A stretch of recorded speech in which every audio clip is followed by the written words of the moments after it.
कई कबीले में एक दिन खौफ और बेचैनी की लहर दौड़ गई। दौर से घोड़ों की टापें सुनाई दें। सुल्तान अल अजीज का कासिद हलब से एक पैगाम लेकर आया था। कासिद बुलंद आवाज में बोला, सुल्तान अल अजीज का हुक्म है, काय कबीला फौरन ये वादी खाली कर दे, वरना जंग के लिए तैयार हो जाए।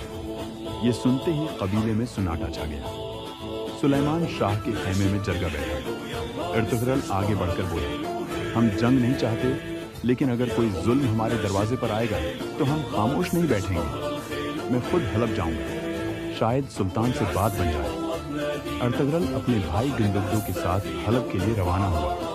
रास्ता लंबा था, थका देने वाला, लेकिन उन्हें अंदाजा नहीं था कि दुश्मन घात लगाकर बैठा है। रास्ते में अचानक हमला हुआ। अर्तुगरुल के सिपाही बहादुरी से लड़े। अर्तुगरुल ने अपने घोड़े को पुकारा, अल्लाह अकबर, और दुश्मनों को चीरता हुआ निकल गया। महल में हलीमा के दिल पर एक नया बोझ था।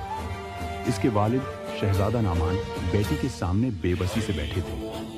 शहजादा नामान आहिस्ता बोले, बेटी, तेरा भाई यजीद दुश्मनों के कब्जे में है। सुल्तान अल अजीज ने वादा किया है कि अगर तू इससे निकाह कर ले तो तेरा भाई जिंदा वापस आ जाएगा। हलीमा, आबा जान, अगर सुल्तान वाकई मुझसे निकाह करना चाहते हैं तो पहले मेरा भाई वापस ले, इससे पहले नहीं।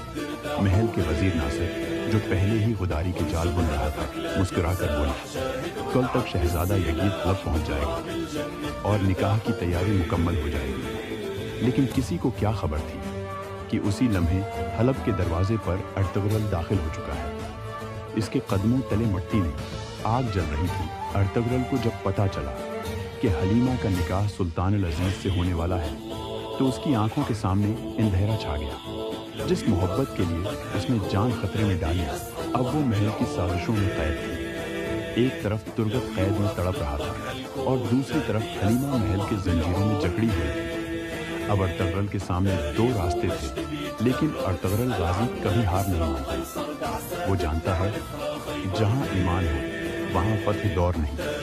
आगे देखिए, जब अर्तुगरुल हलब के महल में दाखिल होकर तकदीर का फैसला बदलने निकलेगा।